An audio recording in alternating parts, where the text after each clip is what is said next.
সম্মানিত গাইজ, বসন্ত বাংলা টিভি ও দৈনিক বাংলাদেশ সমাচার পত্রিকার পক্ষ থেকে আমি আজ এসেছি মেট্রো রেল উত্তর সেন্টার এর পশ্চিম পাশে আশুলিয়া বেড়িবাঁধের পেট্রোল পাম্পের সামনে। আপনারা দেখতে পাচ্ছেন কালো পোশাকধারী দুইজন যুবককে পেট্রোল পাম্পে এনে বেঁধে রাখা হয়েছে।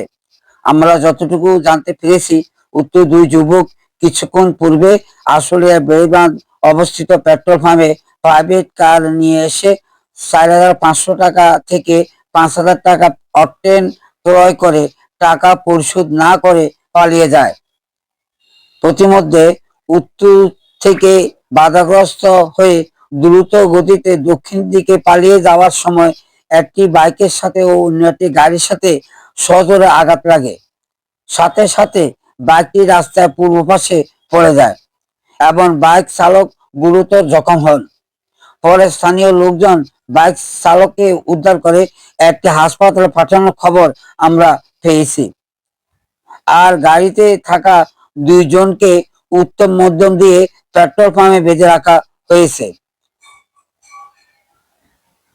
আমরা তাদের পরিচয় জানতে চাইলে তারা অচেতন অবস্থায় থাকায় তাদের নিকট থেকে কিছুই জানা সম্ভব হয়নি।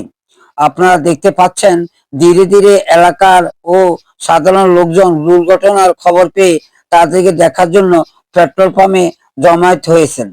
সম্মানিত গাইজ, আমাদের প্রাণপ্রিয় চিত্রনায়ক ইলিয়াস কাঞ্চন ভাই কয়েক বছর পূর্বে সড়ক দুর্ঘটনা তার প্রিয়তম স্ত্রীকে হারিয়ে নিরাপদ সড়ক চাই বলে বহু বছর প্রতিবাদ ও আন্দোলন করে আসছেন।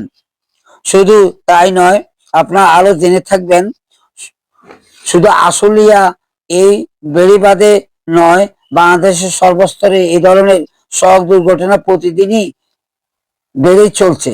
অকালে প্রাণ হারাচ্ছে হাজার হাজার মানুষ, অনেকেই আজীবনের পুঙ্গত্ব বরণ করেছেন। একটি প্রবাদ মনে করিয়ে দিতে গিয়ে বলতে হচ্ছে, একটি দুর্ঘটনা আজীবনের কান্না। স্ত্রী হারায় তার স্বামীকে, সন্তানকে, পাড়া প্রতিবেশীদেরকে। স্বামী হারান তার প্রিয়তম স্ত্রীকে, সন্তানকে এবং পাড়া প্রতিবেশী নিকটতম ব্যক্তিদেরকে।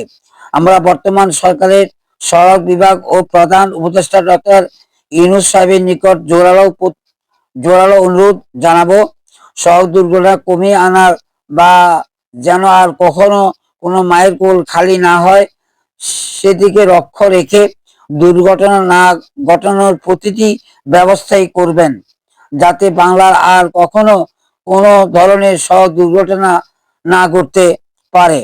সম্মানিত গাইজ, আপনারা আমাদের পাশে থাকবেন। আমরা আপনাদেরকে আজকে দুর্ঘটনাস্থলে মাইক এবং প্রাইভেট কারটি দেখিয়ে আনার চেষ্টা করব। সম্মানিত গাইজ, বসন্ত বাংলা টিভি এবং দৈনিক বাংলাদেশ সমাচার পত্রিকার পক্ষ থেকে আমি আপনাদেরকে জানাচ্ছি শুভেচ্ছা এবং অভিনন্দন। আজকে আমি এই মুহূর্তে অবস্থান করছি আশুলিয়া বেড়িবাঁধ মেট্রো রেলের অপোজিট পাশে যে বেড়িবাঁধ যে রাস্তাটি আপনারা দেখতে পাচ্ছেন। কিছুক্ষণ পূর্বেই একটি মাইক্রোবাস এবং হুন্ডায় মোটরসাইকেল অ্যাক্সিডেন্ট হওয়াতে মারাত্মক একটা দুর্ঘটনা ঘটে।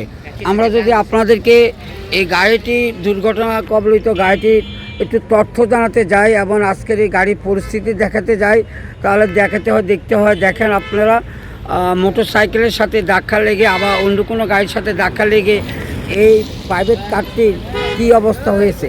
আমরা সাধারণত জনসাধারণ কাছ থেকে যতটুকু সাময়িকভাবে জানতে পেরেছি যে এই মাইক্রোবাসটি, এই প্রাইভেট কারটি কিছুক্ষণ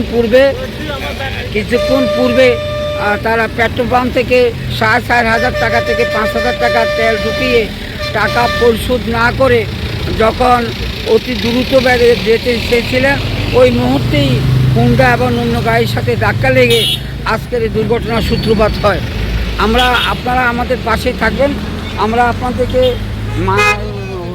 মোটর সাইকেলের অ্যাক্সিডেন্ট কবলিত জায়গাটিও আপনাদেরকে দেখানোর চেষ্টা করব। কি হয়েছে বাবা, একটু বলো। চুরি করে আচ্ছা, তারপর দৌড়াইছি। আচ্ছা, দৌড়ে ধরতে পারি না, গাড়ি ইউটার্ন দিয়ে ঘুরাইয়া আবার আমার পাম্পের দিকে রাস্তা ছিল। ওরা আমি যেহেতু দেখছি আমার পাম্পে আমি ফোন দিয়ে জানা দিছি যে ভাই চোর কিন্তু পলাইতেছে, ওরা রাস্তা যা আটকান। ওই কি করছে, ওই আমি লোক দেখে পাম্পের এক খুন্ডালারে মাইরা দিয়ে গাড়ি জায়গা ঢুকাই দিছে। সবটি আসলো নিশাখোর, সবটি নিশাখোরে আছে। কজন ছিল গাড়িতে? গাড়িতে কয়জন ছিল সঠিক বলতে পারি না, কিন্তু 2 জন। সম্ভবত গাইজ আমরা এখন প্রতীকের কাছ থেকে এই তথ্যের একটু বর্ণনা জানতে পেরেছি। আমরা যদি আপনাদেরকে এই অ্যাক্সিডেন্ট কবলিত হুন্ডাটাকে একটু দেখাতে যাই, আপনারা দেখে থাকবেন। এই অ্যাক্সিডেন্ট কবলিত হুন্ডাটি এই অবস্থায় নাজেহাল অবস্থায় এখানে পড়ে আছে, কিন্তু হুন্ডার চালক জীবিত আছেন নাকি অসুস্থ হয়ে আছে, কোথায় আছেন আমরা এই মুহূর্তে আপনাদেরকে। সম্মানিত গাইজ, আজ আর নয়, আবার কোনো এক সময় কোনো জায়গায় নতুন কোনো আবির্ভাব নিয়ে, নতুন কোনো খবর নিয়ে আপনাদের মাঝে আসার চেষ্টা করব। সে পর্যন্ত আপনারা আমাদের বসন্ত বাংলা টিভি এবং দৈনিক বাংলাদেশ সমাচারে থাকবেন। যেখান থেকে দেখছেন এটি শেয়ার করবেন। বসন্ত বাংলা টিভি, দৈনিক বাংলাদেশ সমাচার। আমি জসিমউদ্দিন চৌধুরী, আশুলিয়া।